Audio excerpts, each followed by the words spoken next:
Hello, my most excellent fan friends, and welcome to another edition of RHLSTP. This one's going to be interesting. It's with Catherine Wilkins, a.k.a. Mrs. Catherine Herring. She doesn't go by that name very often for some reason. It's my wife. My wife!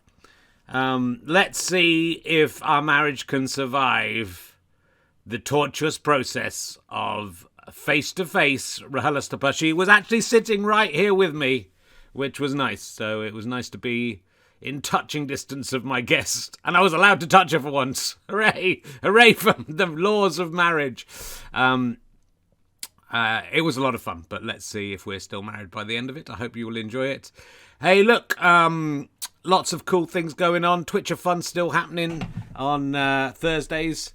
Twitch.tv/RKHerring. Snooker still going on. Twitch.tv/RKHerring, usually on Mondays. The final may not be on a Monday. Those Clapham Grand gigs still going ahead. May the 24th, May the 31st, June the 7th, June the 14th, and July the 5th. We got No Such Thing as a Fish confirmed for the 14th of June, I believe. Sarah Kendall for the first show, Johnny Vegas for the second one. And I'll be getting on with booking other people. They're very slow at getting back to me, and people are busy because work has started to happen again, but we'll get some fantastic guests. You can come to the theatre to see them. richardherring.com/gigs. Why do I keep saying my own website wrong?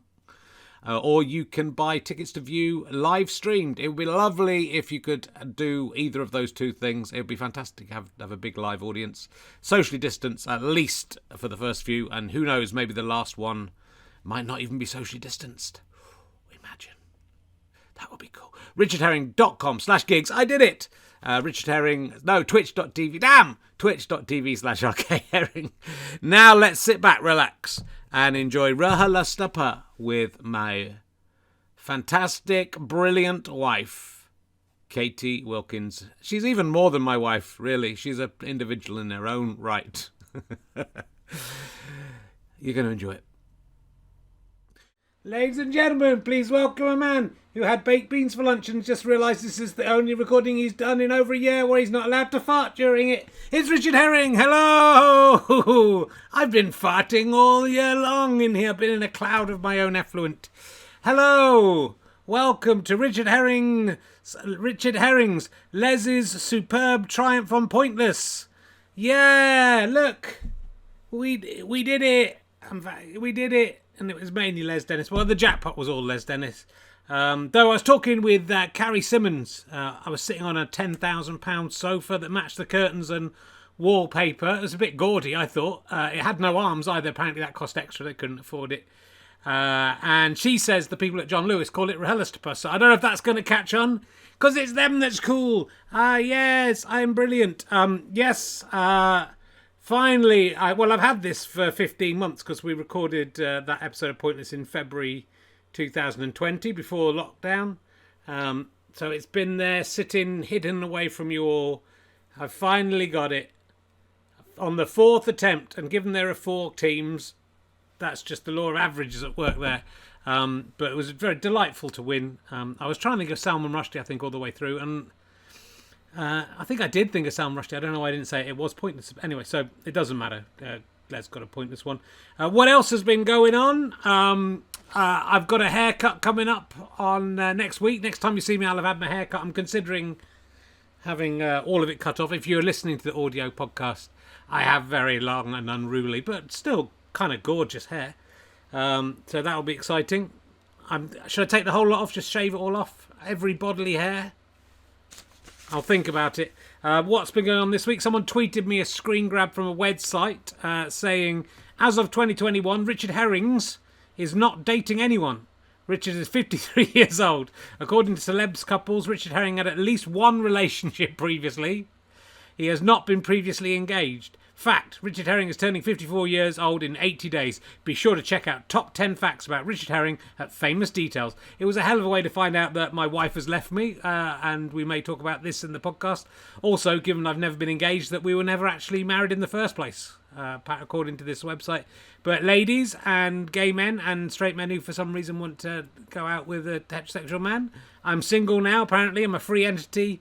So if you like one bollocked fat men who are not dating anyone but have had one relationship in their nearly 54 years on this planet, form an orderly queue. I can't wait to see the other 9 facts on famous details. If one of them is the sharing is as strong as how many days it is until I'm 54, maybe the next one will be that I'm 445 days away from my 55th birthday.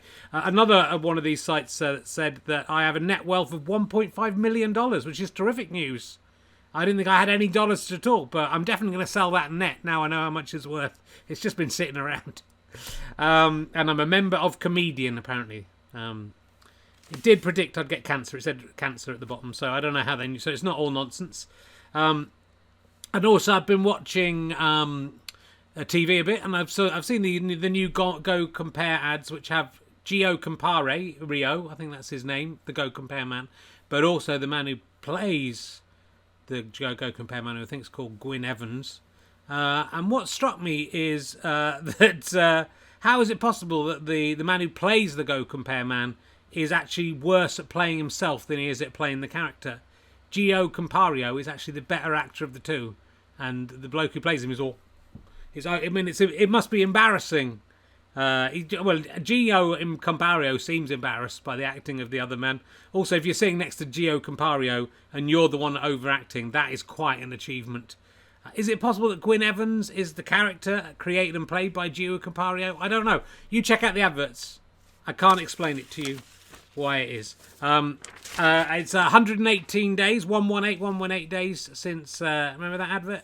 Since I had an alcoholic drink. Cheers! That's alcohol-free beer, so tricked you, my fine friends. Do watch out for those gigs we're doing at the Clapham Grand. So go to richshane.com/gigs, where all the guests will be revealed as we book them. You can watch them live online for a little bit of money, or you can come to the theatre and watch them, and there are still tickets available. So for all 5 shows, we've got Johnny Vegas, we've got Sarah Kendall, and we've got Robin Asquith from off of the Confessions films at the moment. There'll be more to come, but talking of someone who definitely hasn't been 118 days without alcohol, she hasn't been 118 seconds without alcohol. She's probably best known for her appearance on Stand Up Hero. Will you please welcome Catherine Wilkins, ladies and gents? Catie Wilkins. Catherine Catie Wilkins. Hello, come in. Good evening. There you go. Look, it's actually we're here. I'm allowed to touch her because we're in a bubble. It's very. I can't believe we haven't thought of that. Then we did think about it briefly before. Having you as a guest. Oh right. On RHLSTP when you're in the house, it's a lot easier than with Jeremy Paxman. Yeah. It took me half an hour to get him to. He had the iPad up his nose. He hadn't got any sound. There's just you come from downstairs. Next week we could have Phoebe could do it next week. My daughter and Ernie. The cat could do it. The dog could do it. Oh, wow. the cat can't hear. So you've solved lockdown. How you doing? I'm all right. right. How are you? I'm good. Is this weird? Oh, you get messages up. Yeah, there's weird. Hello to the people. It's a little bit. They're a little bit behind us. Are they? Hello, Catie, says Latchmore. Yeah, there you go. Hello. So, how was what was the stand-up show all about? The stand-up hero. What was that all about? That was a fun show. Yeah. And I did 5 minutes of stand-up. Yeah, on a TV. On ITV4.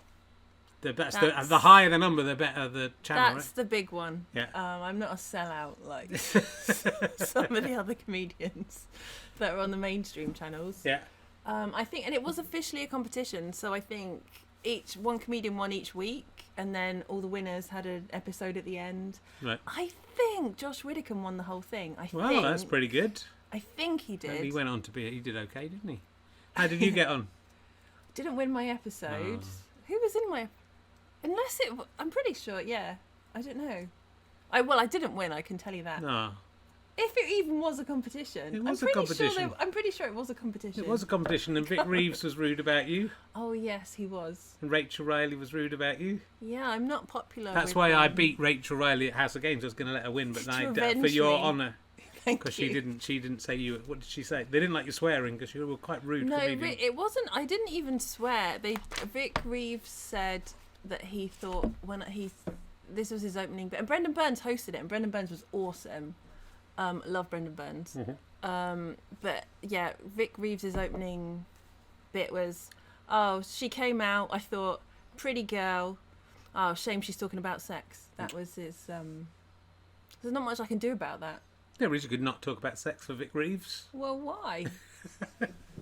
Because he's a weird old man who doesn't like women talking about sex. And who's looking after the kids, by the way, while we're doing this? Shit. Hopefully they'll be asleep. We'll hear them. We'll almost certainly hear them if I anything did goes check. wrong. They are asleep. I'm doing this, or I'm doing like maybe the puppet show, and you're doing drunk women downstairs. Yeah. And with the kids, we're both doing podcasts. Yeah. We'll just, if anything happens, we'll just... They're like lockdown latchkey kids. What do you think about this? Is this what the pointless trophy looks like? Yeah, you could have had one of those. I've touch it. I've never No, seen touch one. it. I didn't know. You have that's seen what one. There was a rule- picture of it on when we were on Pointless. I think we talked about it last time we were on with the drunk women. And you could have had one of these of your own. We could have had 3 of these in the house now if you'd done a better job. I mean, I don't want to slag off Pointless, but Yeah. that is a slightly underwhelming trophy. Do you mean, look, it's like inside it's got like a hologram in it of Richard Osman's face if you hold it in Is the right it light. really? No. To the Pointless countdown thing. Oh, it's a bit of fun. I went on with you and you played Family Fortunes, and then I was on with Les Dennis from Family Fortunes. Yeah. Also, you sold that to me as, hey, it'll be like a date night. Do you want to?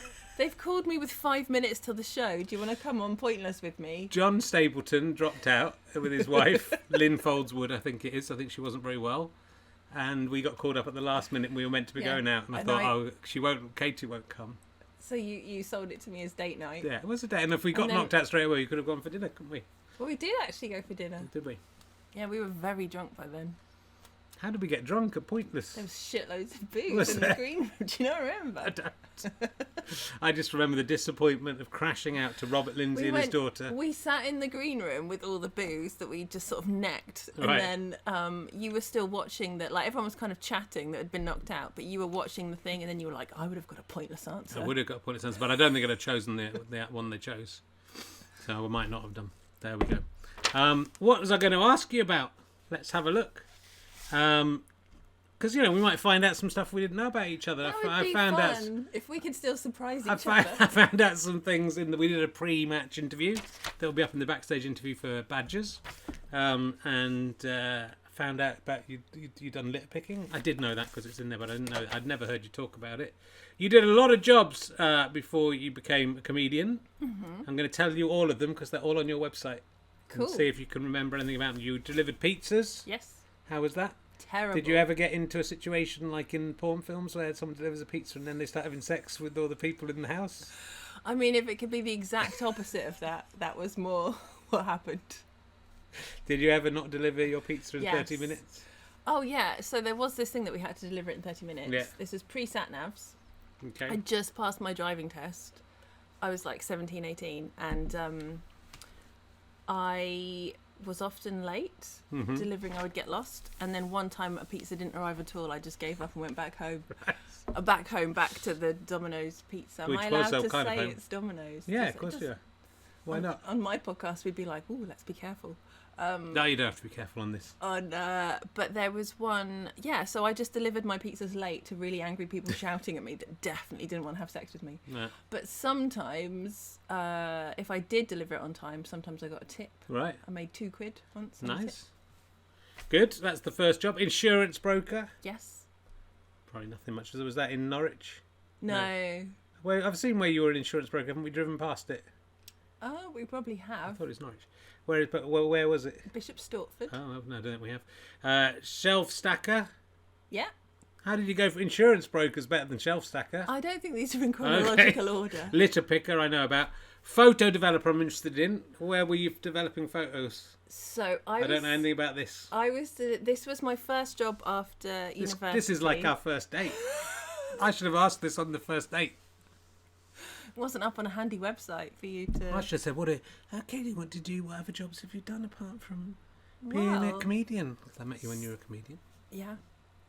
So it was click 20-minute. The big selling point of my photography. So okay. Yeah. So by the way, this is 2001, and you can't just make your own porn.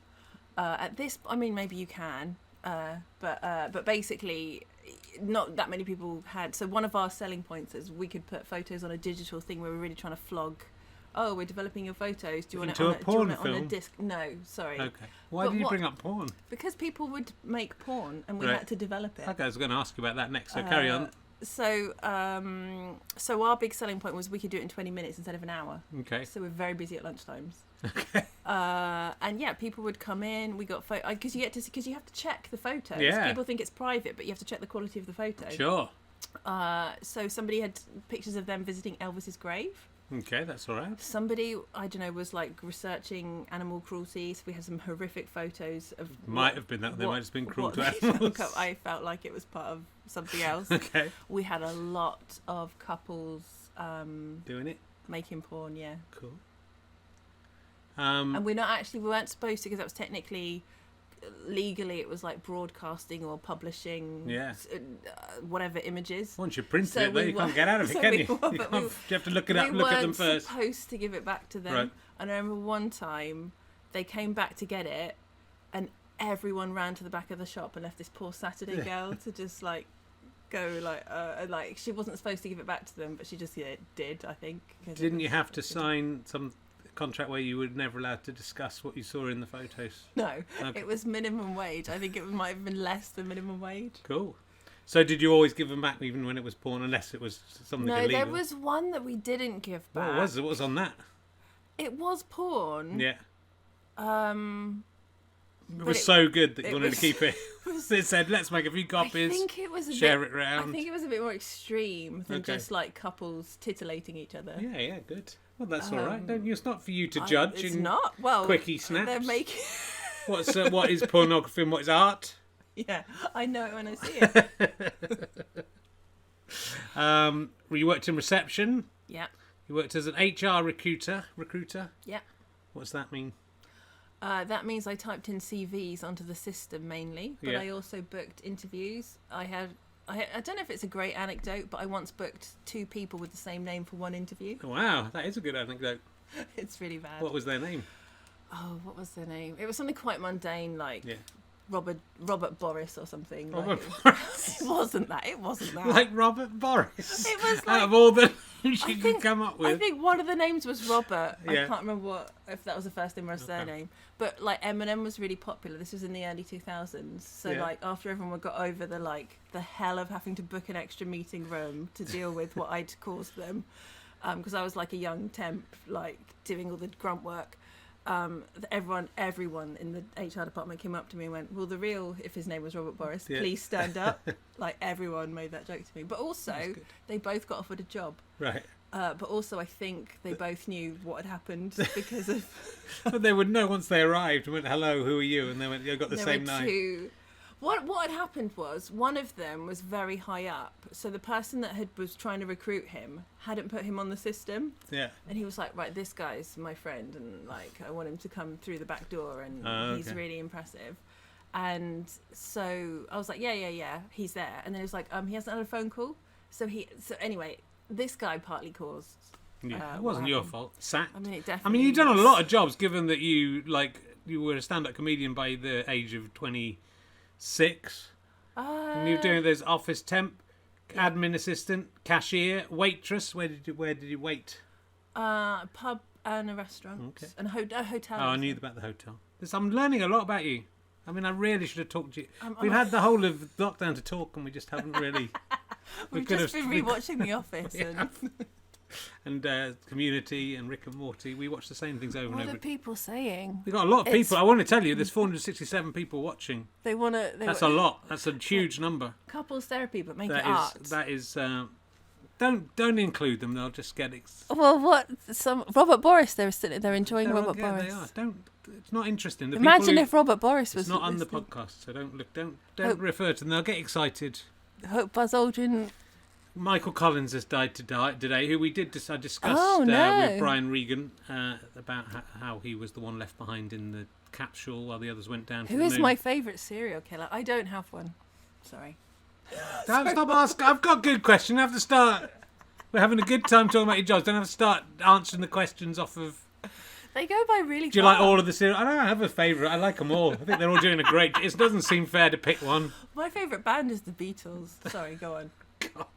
That's why you guys don't... That's why we don't get them to ask questions. What's your favourite band? Is that in there? Do it. Is that in my books? No, because it's a bad question.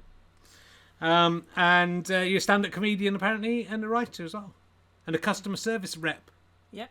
Cool. Done a lot of jobs. That was my worst one. Being a customer service rep is worse than picking up litter. What was the bad thing about it? Because people are ringing you to shout at you. Mm. Whereas... I do that quite a lot. It's a shit job. Yeah. The people pushing around going, I've got my own podcast with, 467 people watch it live. People... So you better get me a new computer now.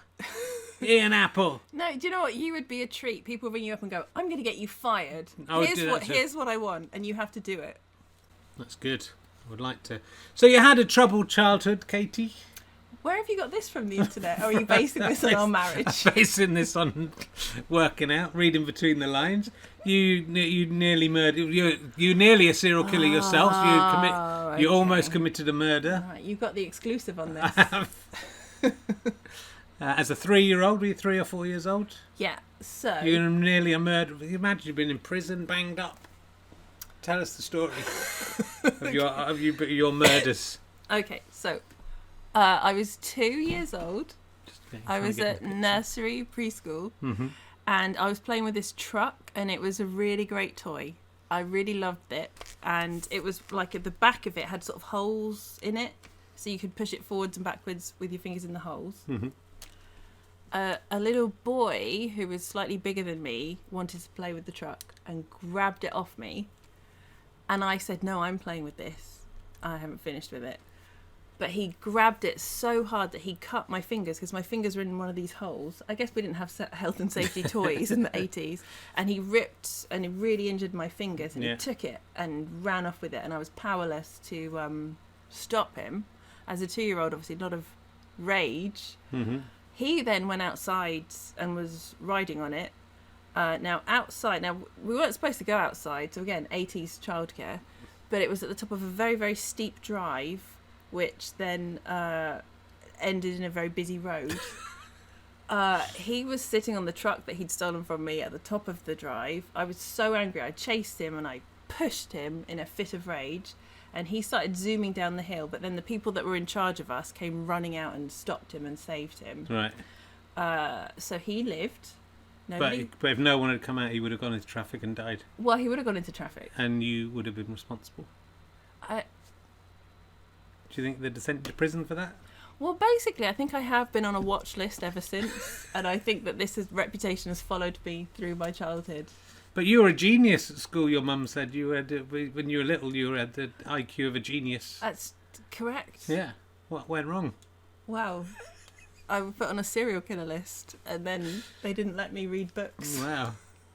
You still are. I wouldn't say you're the second cleverest person in this family. I would say. Who's the first cleverest? My daughter. Very clever. Look, I met you when you were doing stand-up. We met in Southampton. Oh, yeah. A year before we became lovers. I think we'll have to admit that we're in a relationship with each other. I think the jig is up. Think of people, because otherwise people will be suspicious about what's going on. And you were a great stand-up, and you don't really do stand-up very much anymore, so you're just doing why did you stop doing stand-up? I think at the time that I started to taper off stand-up, writing had started to pay more, and it was difficult to. Also, I did start tapering off before I got pregnant, so it's not because. Don't start blaming me. You got me knocked up. I don't know. It's a lot of travelling, and it was harder to. But yeah, I don't know. I think I wouldn't say that I've stopped. I would say that I've paused. And once I started doing it less, I was still scribbling. I've got loads of notes of ideas of stuff I would love to turn into something. But when am I gonna do it? When am I gonna? Anytime.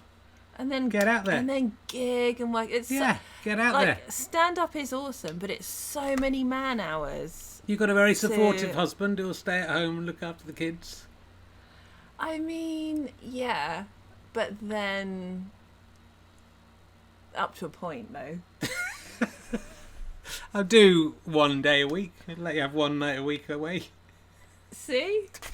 I know you're joking, but also it's just the amount of man hours that it takes to produce what looks like a small. I really love stand up. I think it's amazing, and I would like to do it more. You were quite an unusual presence on stage because you were quite nervous and shy, but then you did this quite full on rude stuff. So there was a lot of surprises in your act, but it felt like, oh, she's quite nervous, but that sort of is your character, really. Yeah. I mean, it's not so much in Drunk Women, though. In Drunk Women, you're sort of fairly confident. I don't know. It's weird. Like, I can't... Because some of it... You start out, and most of what you're doing is an accident, and then you get feedback, and then you're like, well, is that working for me? Is that hurting me? Should I lean into that? So I just don't know. You had a lot of good stuff. I quoted one of your routines in my book, The Problem with Men. Yeah. Which is a great routine about renaming things like Coke Zero. Yeah. Is renamed for men to make it more appealing to men. Because they didn't want to buy Diet Coke because it's got the word diet in the title. And then you had other ideas of things that tell us some of the things that could be renamed because it's a good bit. But won't everyone know it from your book that they definitely They won't because these pricks don't support me.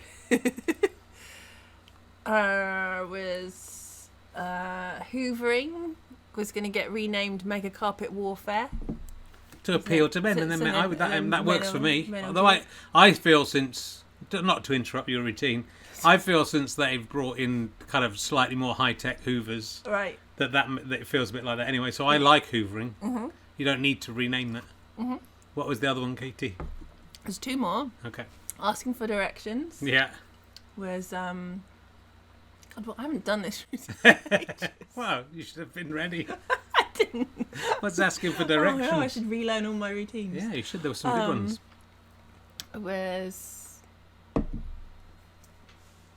I can't remember. It's gone. I can remember the last one. Yeah, but that'd do the last one.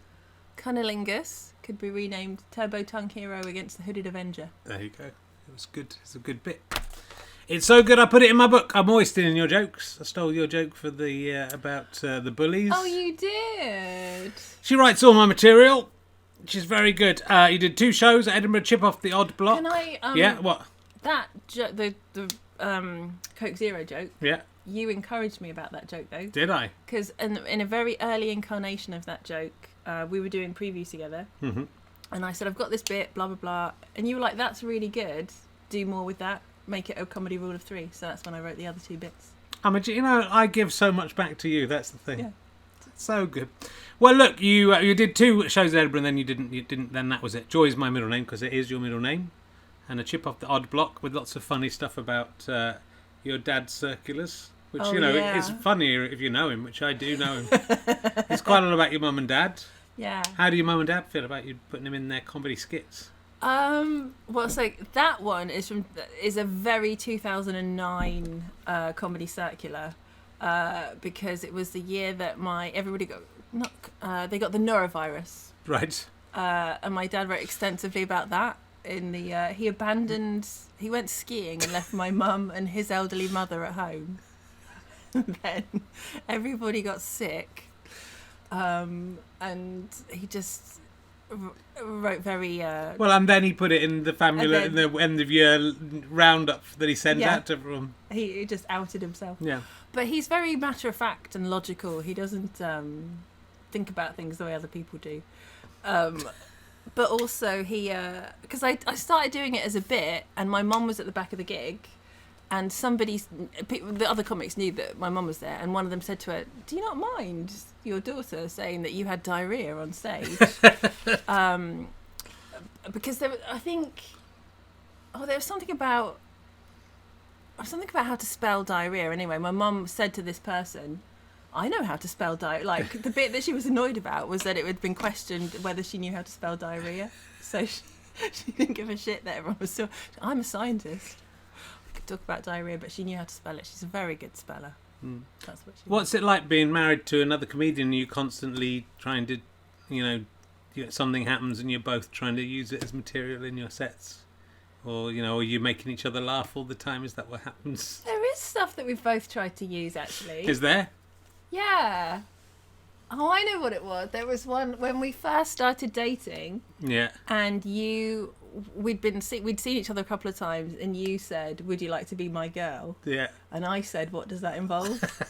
That's true. Yes. And you said, "Are you an alien?" I think most people would know that means I'm trying to ask you out. But I thought it was a bit vague, and I wanted a bit more. The apple doesn't fall far from the tree. That's what I said in my show. And is it just? I guess you're just making each other laugh just because you're both so funny all the time. Just make each other laugh all the time. I'm guessing. Whatever all bit day you're long. ramping up to, yes, whatever. Does that help? That's what it must be like being married to a comedian. It must be amazing. But you went into writing books for children. Mm-hmm. But this was something you've been doing for like a long time. So in one of those jobs, was it when you were on reception? Mm-hmm. You were secretly writing a book. I started writing the book when I was a barmaid. Actually, that was when I was in the hotel and I was a waitress and a barmaid. Right. Or maybe I started just before. The thing is, I was always a huge comedy fan. Jokes and stories, everything. I loved all that stuff, and I really wanted to do. I'd always thought about stand up, but I thought I can't do that. That's not for me. That's for the other people that can do those things. So I started trying to write a funny book, the kind of book that I would have liked to have read when I was a teenager. So I was writing that when I worked in the place, and then I started sending it out to places. I mean, it's pretty difficult to get books published, and I keep on saying to you how amazing this is that you managed to do this, and you never really, take it as you're always too self-critical and to see it like that. But it's sort of amazing. People write books and send them off, and then nothing happens with it. But you wrote a book on your own, under your own steam, and sent it off, and then someone got back to you eventually and said, to be fair, what happened was I wrote a book and I sent it off, and it was doing the rejection rounds, and I was getting letters that it didn't feel like they'd even read it. Like, it was slush pile. I was nobody. Everyone was like, no, thank you. We don't need this. We don't want you. And I was like, well, that's, I'm trying. And then I started doing stand-up comedy, and I just met more people that were similar and doing similar things, and you just meet all the people that go, that person might like you. They're doing this. They're looking for somebody that does this. And then I started writing a sitcom with a friend, and then that eventually got somewhere. And then I eventually had a meeting with an agent who said, do you have anything else? And I said, I've got this book. Sotto voice that no one wants. And she said, I'll pass that to my colleague who works in that department. And then that person really liked it, and she is still my agent now, although that agency disbanded. It's a whole roller coaster. But it's amazing. When people email me and say, how do I become a writer? I say, start small and do something little and work your way up. But you basically wrote a book, and then that book, not quite, but that book was given in, and they said, rewrite it for slightly younger kids. Yeah. And then that was you writing a book on your own without anyone telling you to do so, and basically getting it published within a few years, which is quite a success story. I mean, you can spin it that way for sure. Or you can spin it your way and say, that you're... Well, it's not... I'm not going to go, I'm just lucky. Well, I am a bit, though. But also, it's not... It's the thing about comedy. You gotta go where... I don't know. I wasn't just trying one thing. I was trying lots of things, I guess, by that point. And so the books you've done... How many books you've written now? 6? 5 out? 6 are out, and I'm writing the 7th. Yeah, I should know that. Good. I should know the numbers. Just out of respect for a guest, I should know the numbers, having researched it. Which is the best one for people to buy for their 9 to 13-year-old children? Well, so the thing is, there's 2 categories of books out. The first 4 are 8 to 12-year-olds, and they're a series.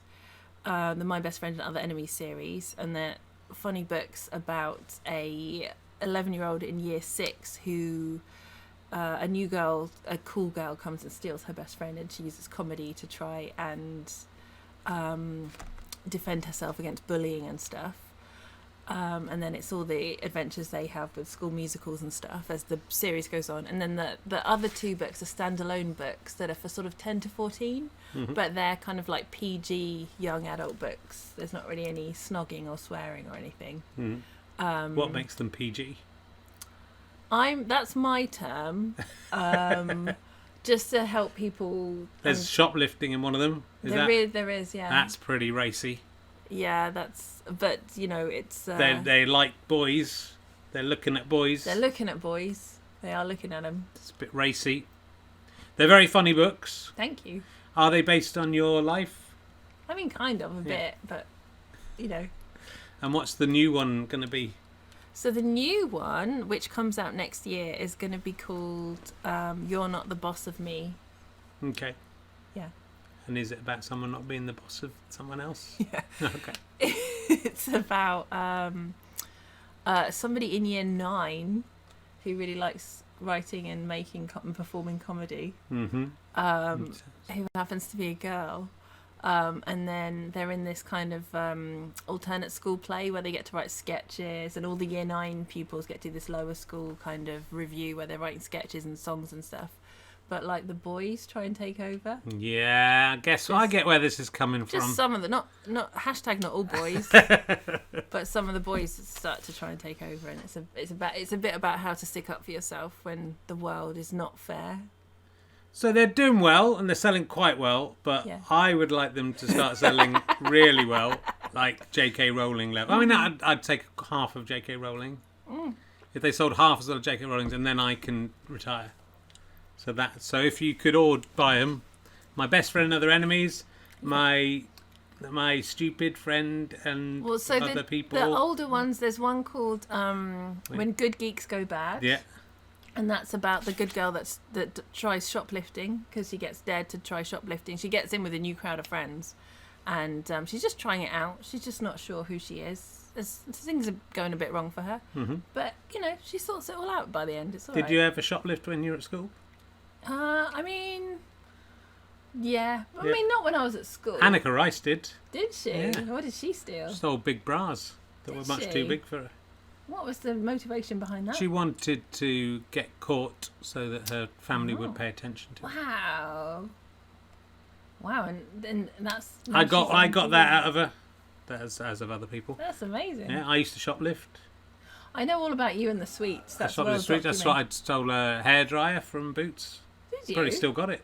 Probably one of the ones we used with the kids. How old were you when you did that? 28 years old. I was about 21, 22. I came to it very late.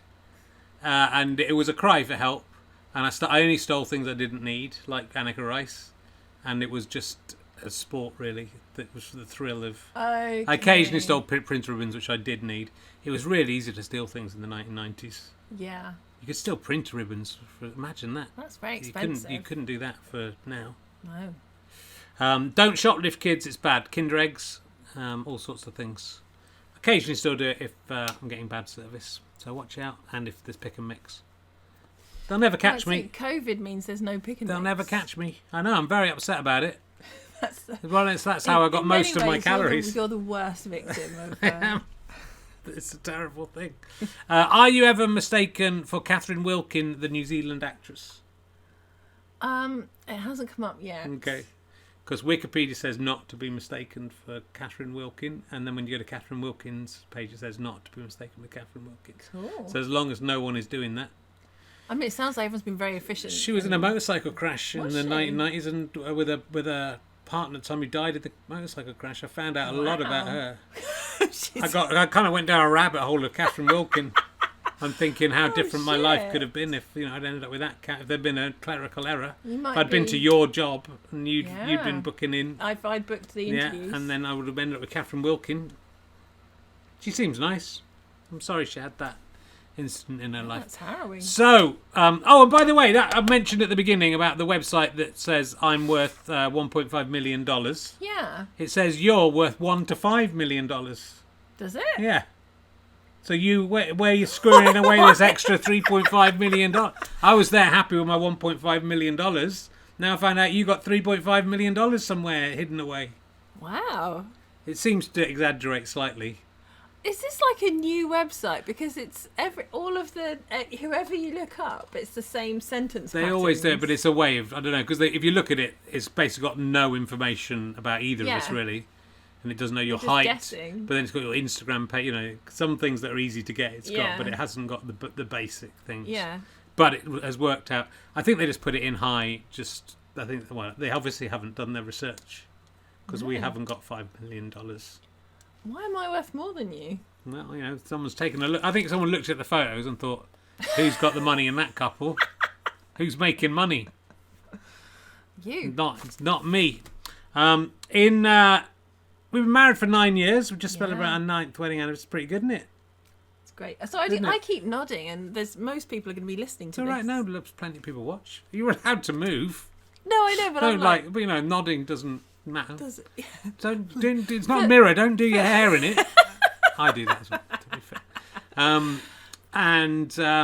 We've been together 13 years. It's very amazing. No one would have believed it. And, you know, I wouldn't have thought we'd get married. I wouldn't think we'd be married. When we got married, I hadn't had a relationship for more than about 2 years was my longest relationship before I met you. And I've been with you for 13 years. It's ridiculous. When we got married, I thought this will probably last 3 or 4 years. That'll be fine. Is that what you thought, is it? I thought that everyone will go, well done, Rich. That was a good knock. 9 years. We're going to get to 10 years, aren't we? We're going to have to buy you a special ring or something for being married to me for 10 years. Okay. I mean, that's you tying yourself in knots here. What's the secret of our marriage, would you say, that we've made it last so very long? Do you know what? What? When we first started dating... Yeah. Or like a little way in, you said to me, I think as a joke, you said to me, you're the lowest maintenance girlfriend I've ever had. I don't remember saying that. And then you laughed loads. I've got to. Your own joke. I've come to eat my words on that since My I married you. Yeah. You waited till we got married, and then the high maintenance stuff came right out. I'm telling you. What's high maintenance about me? All sorts. The lot. When we had our first proper date, you were sort of quite standoffish. Well, it wasn't even a proper date. I was just met with you, but I was. Is that why I was counting it? I was counting it as a first date. But I very strongly felt during that first date that we were going to get married and we were going to have a boy and a girl. I felt it very strongly. Okay. I kind of saw into the future, and I didn't tell you because that's not a cool thing to say. and my looking into the future goggles told me if I told you, then it wouldn't come true. Right. But it's come true, and we've had a boy and a girl, and we got. I've sensed it all. This is the kind of shit that if I said, you'd have a field day, like go, oh, homeopaths, whatever. It's not nothing to do with water. It's to do, and you know I've been looking into physics a lot recently, and you know time travel might be possible. Also, you know there's 10 dimensions to the universe. Oh yeah, you want to flaunt this book that you've read while it's still fresh in your mind. There's 10 dimensions. We live in 3 or 4 of the dimensions. I think we live in 4 because of time, and like. That means there's 5, 6, 7, 8, 9, 10, and maybe 11 of other things. And I thought this might be quite a good idea for a book. You can nick this if you want.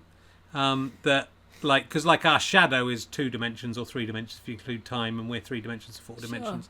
And then I had an idea that we're the shadow or something. So we're just basically the kind of psychic shadow of something else in the 5th dimension. And I thought the Earth could be a place where basically all the 5th dimension creatures shit out all their bad ideas, and they get chucked in. Has someone done that? If time travel's possible, you would have emailed that to Lost, because that would have been a much better ending. Is that what Lost did? No, they did a fucking purgatory ending, but that's way more exciting. But that would be quite interesting if you could travel into the 5th dimension and find those creatures, and then you as a human who finds out they're just a shadow of something else has to convince the higher beings that some of the stuff they've thrown away on Earth is actually quite good. What do you think about that as an idea? Should I send that to your book agent? I mean, she deals with children's books. Yeah, it could be a kid's book. It could be a scary kid's book. In the Mike Wozniak RHLSTP, I don't remember this, someone just tweeted me about it today. I predicted you would leave me for a woman. Oh. How's that going? Because obviously my predictive powers are pretty good.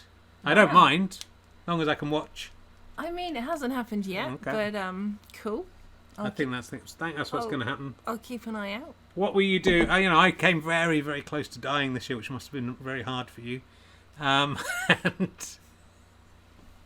what would you do? Do you think you could cope without me? I don't think you'd get. How would you do if I was? What would I do without you? Yeah. I mean, shall I do a comedy answer? I think so. Who cares? Did it make you think? Because I was in bed for quite a while. I've always thought if I died, I've been looking forward to dying because you wouldn't be able to do half the stuff. You don't know how much I do behind the scenes. Dead, but secretly as I was dying, out. As I was dying, I think she doesn't know how to put the bins out, doesn't know how to do the bank accounts, doesn't know where any of the stuff that we need to do is, doesn't know where any of that stuff. I'll be now she'll see how great I was.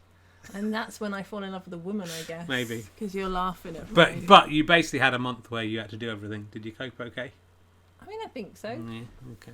Not as much fun, is it? I don't know what you want. Thank you, by the way, for looking after me when I wasn't very well. You were a really great cancer patient. I've only got one bollock now. I've been trying to build up the courage to tell you about it because I thought you'd leave me for a woman. I mean, you might as well leave me for a woman, and I've only got one bollock. It's only one bollock away from being a woman now, and I mean... Is that how it works? I suppose that's politically incorrect now, isn't it? I mean, you're one step closer to being J.K. Rowling, I guess. Yeah, that's your. Oh, and look, you did stand up while pregnant. That was a good. How did you find that? You wrote the set for when you're pregnant, which is a stupid thing to do because you could do it twice, and now I have to get you pregnant again, which might be troublesome. Right, yeah. Might be difficult. You know what I'm saying? Yeah. How did you find writing a pregnancy-specific stand-up set? Well, it's kind of fun, isn't it, when there's parameters? Yeah. Helps you focus. How many gigs did you do with your pregnancy material? Well, with Phoebe, probably a few more, but only one or two with Ernie. I wasn't gigging very much. No. Why do you hate me playing snooker against myself so much? Look, there's the snooker table there. I don't know if you can see it. Have I gone on record and said I hate it? You're the only human being who has appeared in my snooker podcast. I don't understand. Because apart from me and all the other me's. What one was I in? When we were in London, you were out, and then you came back unexpectedly, and I was down in the cellar playing snooker, and you went, you're playing stupid snooker, and then stormed out, and it wasn't a joke. Was it because I was looking after our child and trying to do the shopping and cooking, and you were just like... I don't think it was night time. I think she was asleep. I don't think we had kids then. Really? Yeah. I don't think so. You just didn't like... You thought it was... you thought it would never come to anything, and then last year, after just 10 years of doing it, I earned hundreds of pounds by putting it on. Wow. So when you add that over the 10 years, I probably earned £200 a year. You sure showed me. And you happily spent that money. Yeah. Added to I didn't know you had $5 million when I was doing that. Yeah. Right, let's ask you some emergency questions. Oh, blimey, we've done 45 minutes. Well, time flies. Doesn't it? It's been good. Because we're so in love. It's been all right. It looks like we are in this. This is nice. We've done a good job of making it like we're doing well. We're over 500 people watching. This is the highest viewing figures we've had live for a long time. Hello, people. Absolutely disgusting what Rich gets up to alone. What about this emergency question? If you could stop looking at their question. Most of them are bots. Hello. You wished Ali Fan's son Leo happy 15th birthday, and he still talks about it, Catie. Oh, there you go. It meant a lot to Catie too, clearly. If you could have any one item from any art gallery or museum in the world, they got together and said, "We love good geeks go bad." I've answered this on the other podcast. When did you? I looked them up. You changed your mind? Michelangelo's David. Oh, yeah. And you did. The reason is because I studied Romans and Greeks a little bit in my A-levels. And the Michelangelo's David is actually sort of a copy of the Dorry Forest by Polykleitos. I always kind of really liked it. Maybe you are the brainiest one in this relationship. Question 989, is the Pope Catholic? I mean, he's got to be, really. All right. How about this? Is Jesus Catholic? No. Oh. Very sure about that. That's going to upset a lot of the Catholic listeners and viewers. Well, he wasn't Catholic. What was he? Jewish. Wow. He started up Christianity, though, didn't he? Said, get rid of that Jewish stuff. I don't think that's exactly what he said. Do you think Jesus thought that the bread and the wine would literally turn into his body, or was it a metaphor for something? I think it's impossible for us to determine now. Why didn't he clarify it at the time? I mean, did he? He could have just put it in the book and he go, I mean that literally. So say, I can see the future. This will save a lot of time. I'm starting doing bits of material now. Do you think towns... God, this is question 993. I was struggling. I had 1,001 questions. 993. Do you think towns should bring back the forum? What? Do you think that? That's a good... Is that where the people shout? That's where... Discuss stuff? It's in Romans. It's where the citizens would meet up and they would... And have a debate. They could debate, and but they could also just do their market business. It was like a town square, but a bit more formal than that. Because there are still market... But it's more formal than that. Okay. Yeah, I think they should. Good idea, it might take the heat off Twitter. Good idea. Didn't answer that one myself. Let me see. Let's we're Ask nearly me about the armpit one. What? Have I not asked you that before? No. Would you prefer to have a hand-made out ham or an armpit that dispenses sun cream? You've obviously thought about it. Yeah. Go on then. What? I have a follow-up question. Okay. The armpit that dispenses sun cream, does it also dispense BO? Because if you're sweaty and then you might rub, BO all over yourself with the sun cream. Well, I mean, do you dispense BO or is BO just stale sweat? So, it's up to you to keep yourself clean, Kate. And keep the nozzle clean. Your sweat doesn't really smell until you just leave it under there. Okay. So as long as you keep washing, you'll be fine. Okay. I'm sure you'll still have sweat glands under there. I'm not a monster. Okay. But just in the middle. Okay. All right. Yeah. No. Good. Good. That's what everyone chooses the sun cream. I'm sticking with the sun. Have you ever seen a ghost? Well, I mean, it's probably quite well documented on both our podcasts that we hear children crying. Yeah. In our 300-year-old house. Yeah. But we think that's just parental madness. Yeah. / concern Our about cat children. meowing. A cat meowing.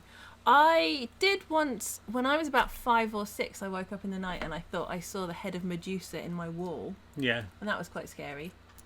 That was probably not a ghost of Medusa. Probably wasn't the ghost of Medusa in Hertfordshire. I mean, in the box room. Yeah. That's probably just an imagination thing. So, Drunk Women Solving Crime, still going strong. Yeah. Have you ever discussed because you ask your guests, usually a female guest in November for International Men's Day. I didn't know there was one, but apparently there is one. You have male guests. I've not yet been invited on properly. No, we got to get you on. You asked them for a crime. Have you guys? Did I ask you this last time? Have you got crimes that you would talk about if it was? What have you ever been the victim of a crime, Katie? Yeah. What crime have you been the victim of? I've had my wallet stolen. Okay. In a cafe. It's not that interesting. Not that good. I've had all the usual sexual harassment ones. Yeah. Standard, isn't it? It's not a story. Well, it is, but it's a big story. It's #MeToo. And then... Oh, yeah, I think I did I told this maybe on Kate... the White Wine Question Time podcast, Kate Thornton's podcast. Yeah. Sorry, no one listens to that. They do. None of my lot listen to that. Oh, well, that's true. There's no crossover. Yeah. I had a boss that slapped me around the face. What? But I did not press charges. Which job were you working in then? One of my pub jobs. Wow. And he was just... he was a very angry man that everybody was terrified of. Yeah. And made huge allowances for. And I was looking at we had the pink slip and the red, when you were checking, you had like the starters and then you'd take that bit. And so we hung them all on pegs. I was looking at them. I was looking at them with my hand in front of my mouth. And it was pre-COVID times, and he slapped my hand away from my mouth and went, "Don't put your hands around your face." Wow. He wasn't a very nice man. Yeah, I mean, I guess it's a crime. It's the crime of common assault. Yeah. Blimey. What an awful life you've led. Nearly. Well, maybe that's payback for killing that kid. I reckon he died, really. No, he definitely didn't die. Well, your parents would have told you he didn't die. Your memory will have written paper over the cracks to save you the trauma. I can tell you right now. Easy on Facebook. My parents would have been pretty horrible to me if he had died, and they were really nice to me afterwards. Okay. And that's not like them. How have you My found... fingers were in a plaster for ages. He injured me Look, you first. nearly murdered him. Yeah. That's not just because someone's hurt you. You're not teaching our kids this. If someone hurts you at school, push them into traffic. Just push them into traffic. I wasn't Hope someone saves them. I wasn't trying to push him into traffic. I was trying to just push him. Well, you knew what you're doing. I think the nursery has some culpability in having a long drive going down into a road and not having a gate over it. And not watching the children. They got there and saved them. How have you found doing the podcast? I mean, you've done a couple at the Clap and Grand, haven't you? But in the last year, you've just been doing them remotely. And so has that worked as well for you as doing them I think in the same room? You didn't do many, you did occasional ones in theatres before, right? Oh, well, we did our live work was always on the up. It was increasing, and then obviously a huge dive, down again. I mean, I think the Zoom ones are a really, really brilliant way to keep it going. Mm-hmm. And I think everyone really appreciates, of everybody's podcast, everyone really appreciates everyone keeping going. So at first I kind of thought it was great, actually. And as you discussed in your intro, you can fart while you're recording, and no one's any the wiser. Apart from tonight, as you sit there. I haven't farted. Holding them in. I haven't farted at all. I've been very respectful. I appreciate your respect. You have not been as respectful to me. No one knows the truth. I have not farted. And how do you find doing? Because you're not always drunk, but you sometimes get dangerously drunk, I would say. And the thing I noticed about you when you're drunk is there comes a point where you absolutely fail to understand what is a joke and what is true, what's not a joke. I've noticed that in our day-to-day life. I mean, not day-to-day. This is the therapy bit. But in the podcast, it's very funny in the podcast. But there's bits where I don't realise someone's joking anymore because you're so drunk. Yeah. Has that been a problem? It's very entertaining. You know what? I want you to feel heard. I appreciate what you're saying, and I need to do better. No, it's good. It's good when you get. My favourite one recently was when you decided you could speak French, and then realised halfway through the sentence that you thought you could say disgusting in French. You went, I think I can say it in French. It's disgusting. That was the best thing that happened. So I mean, it's good. The drunkenness aspect. The one I was listening to today was about a man who counterfeited coins. It's the one that's just out. Oh yeah. But you're all pretty drunk during that one, and it's sort of it's quite there's a sort of serious element to the story. It's not, but people being really drunk and going off on tangents. Yeah. Trying to tell a historical story is very amusing. So it's good, but then you had to get back from the Clapham Grand from that one. Yes, I mean. But you get cabs, right? Yeah. I mean, this has been quite a journey. What's your question? Well, no, it's just, but it's an interesting. It's quite a risky. I'm interested in lots of things that people are doing online recently and this year, where they're taking, it's improvised and they're taking chances, and you're adding an extra element into it by.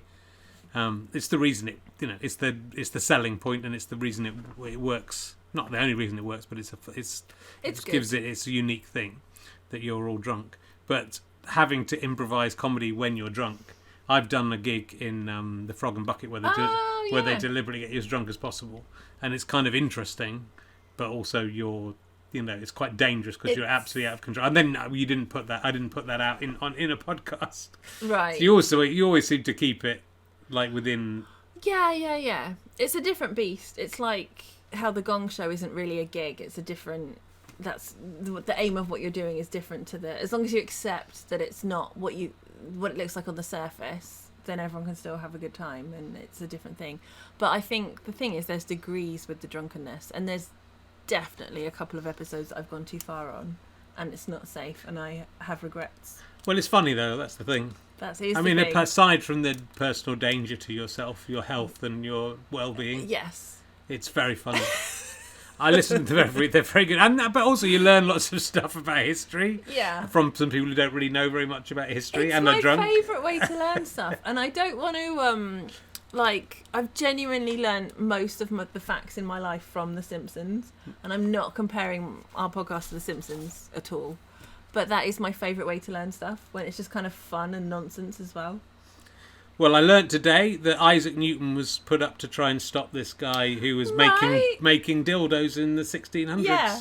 So that's pretty good. And you were talking about making a dildo of Isaac Newton. I think he'd be quite a good dildo shape because he wore that wig. Right, yeah. You know, so I think would be Wigs quite for her pleasure. I think you did talk about making nerdy dildos. Yeah. All of you. So it's that just wherever you get your podcast, Drunk Women Solving Crime, you can go on Patreon, can you, and become a... Yes. If you love Drunk Women Solving Crime. Yeah, apart from listening to our podcast and subscribing and downloading and all the things and telling your friends, patreon.com/Drunk Women Solving Crime, and there's different tiers, and we do all kinds of extra stuff for people that like it. But do remember, she's sitting on a $5 million fortune, so don't give her your money. She can spend some of her $5 million on... I'm going to uncover this $5 million and then I'll share it with the people. Okay. The Patreon people. So join on Patreon and then you'll get a share of my $5 million. Become a badger on this. I put all your money back into making more content. Do you make more content with your Patreon money, or do you just keep it for yourselves and buy? No, we do lock-ins. We do extra videos. We do all sorts of stuff. Do you do that? No. You give out T-shirts and stuff. I do. I'm very nice to these people. I've written down here, I didn't ask this question. If I die, will you remarry? If I die, will you remarry, Catie? Because I want to say, I do not want you to remarry. It is my wish that you do not have any other relationship after I'm dead. You know what? What? I do not want to be married. Yeah, because no man could compare, or woman, as we discussed, could compare. You keep her honest, people, because I definitely will die before Catherine Wilkins. And would you consider having someone's asked about robots there, would you consider having a robot version of me to replace me? No, thank you. If it was all, I could put my actual cock on it. No. Well, I'd just say that, but when I'm dead, just cut it off, put that on the robot. It's you or no dice. Okay. I don't feel the same. I would. If you die, I will. If you die, I won't marry another woman. But I might taxidermy my corpse, aren't you? I'll have a robot of you. Wasn't one of your crimes, or did I get this somewhere else? Where a man had got the body of a woman. Carl, what's his face? That was a dark one. There's some dark ones. Yeah. He dug up the body of a woman he wasn't even going out with. He didn't even bury her. He kept her. Right. And then painted her eyes in and stuff. He had the key to her tomb that he'd specially... Never put a key, never lock your tomb. Go underground where they can't get you. Yeah. Yeah, I'll do that to you if you die. I'll paint on your eyes. Yeah, I mean, I didn't look at the photos, but there are photos of the... Did you look at them? I deliberately didn't. Trigger warning if anyone's going to try and... Yeah, trigger warning, just in case you thought... I don't really like dead bodies and stuff, but luckily there's a trigger warning now. Oh, fuck. That saved me looking at the thing. Stupid of me. Thank goodness Catie said that. Good. What? Anything? I was going to hug you and say, I hope you stay alive. Thank you. But you seem to be trying to keep me. No, I thought, you'd think you'd be delighted that I thought you might just try and nudge me off when I was ill. Might just try and encourage me off. And then you got the rest of your life free. No. You need me around to help look after the kids. Once they're gone, you can knock me off. What have you got coming up? Sounds like I'm getting lucky tonight. Look at all this hugging going on. Maybe we could do a little Patreon extra. You can be the pizza delivery girl. Anything coming? You got a new book coming up? I've got a new book coming out in February 2022. Yeah. I've got a Drunk Women live show in September the 17th. Right. We've just booked in Cavendish Square for the Underbelly. I mean, actually, that by the time this goes out, I think I'm allowed to say that. Okay. It's a hypothetical. This is going out live. So I mean, those guys will know, but yeah. There's probably going to be more live stuff because everything's opening up again, isn't it? It is. And is there a Drunk Women website? Yes, there is. And there's a Catie Wilkins website, but it's not been 2. updated very much. There's loads of inaccurate stuff on there. Yeah, there might well be. Yeah. I need to get on that. Update. It's on my to-do list. Get on with it. Yeah. Will your Drunk Women be streamed, us Ali Fan, or is it just going to be for? Oh, great question. Good question, Ali Fan. We are looking into that. We think it probably will be streamed, this September one, because all of our Clapham ones have been streamed. Well, because we weren't allowed to have a real audience and stuff. I think the way forward might be that it is streamed, but we will announce and let everybody know as soon as we can whether it's streamed or not. My Clapham Grand ones will be streamed. You can buy tickets online or in person. Thank you very much. Next week's guest will be Phoebe Herring.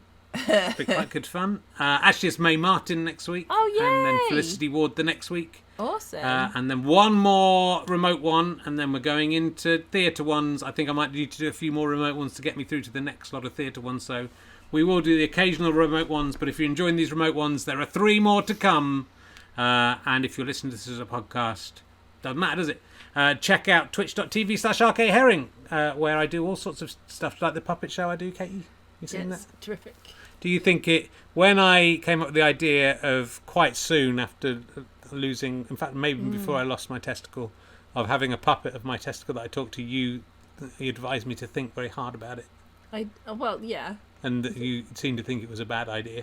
No, I just said think it through. Okay, I didn't think it through, I just did it. I think that's your approach. I think in some way that was therapy. Do you think it's a healthy way for me to process it by having a puppet? I mean, I think there are less healthy ways. Have you seen the puppet? I have seen it. Oh, he's on the left-hand side. I've got to put him on the right-hand side. There he is. Yeah. He on the right, bollock. It's good. You think I'm a good ventriloquist? Oh, we haven't left yet. All right, thanks everyone. See you next time on RHLSTP. RHLSTP. Bye.